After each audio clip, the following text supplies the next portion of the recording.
You're looking for speed, you're looking for power. We all see modern golf swings are created with good leg movement, good upper body movement, and that separation between upper and lower.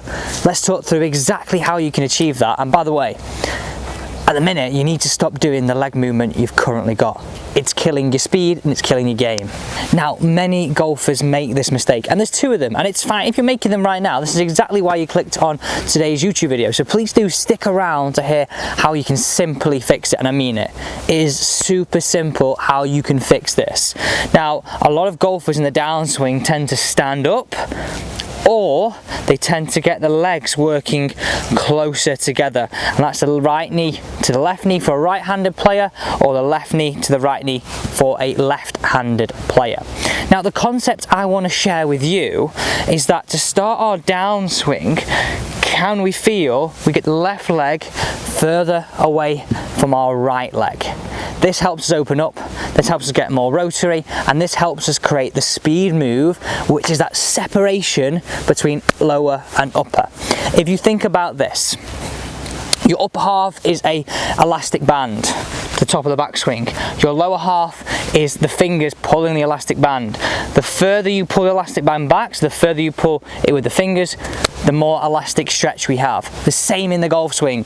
The bigger stretch we get between upper and lower, the more elastic stretch you've got on the way through. This is the drill I want you to try. So the drill I want you to do, it becomes from, well, a real simple feeling of actually feeling as though we do this one-handed. I've said this before in the past, a lot of us make great golf swings one-handed because the weight of the club, we have to move the body, it dictates how we move the body correctly. So I want you to feel, and I'd possibly build this into your pre-shot routine out on the golf course as well. I'm gripping this golf club just onto the graphite and the grip as well. I want you to make a one-handed swing to the top where we got our left arm at parallel to the ground. Let me show you that again. Left arm parallel to the ground. Now what I want you to feel is, I want to feel as though I keep my chest pointing away from target, but I sweep now my left leg out the way. Sweep the left leg out the way. Sweep the left leg out the way. So you can really see here, my left leg's got further away from my right as a simple analogy.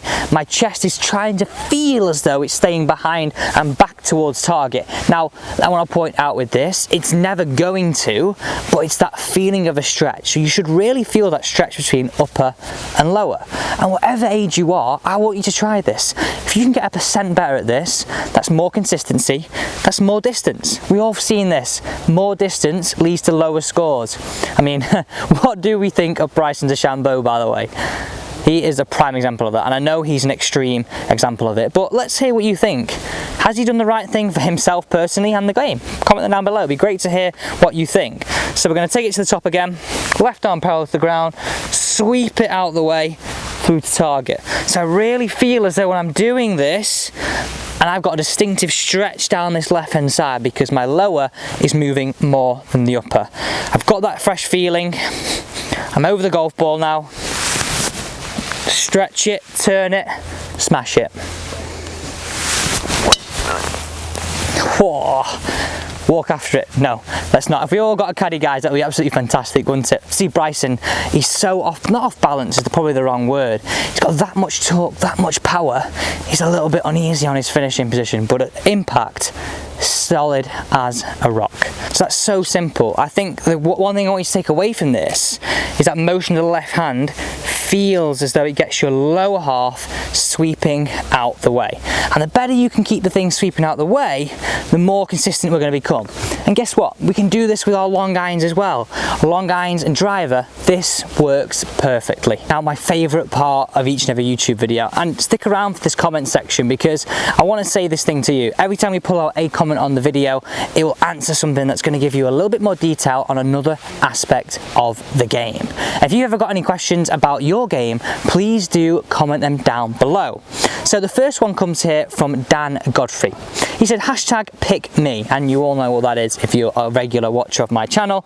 He said, it's amazing how this was and how it worked on me today. After watching you, as well as the pros, I saw how to sync up the hip turn with the left foot and the right foot much earlier in the downswing. And this drill was actually the drill from last week's Sunday swings, which was, I use this drill all the time. It's something that I use, so please go and check that out there. I'll leave that link to that video. So what we're talking about here is, again, very similar to today's video, a great way of feeling the hips are more open to the shoulders, and I like to think of this. Use this drill, sweep the left knee out the way, the left leg gets further away from the right leg, but simply, in a downswing, can the upper chase the lower? Thanks for joining me today, have a great weekend, and see you soon.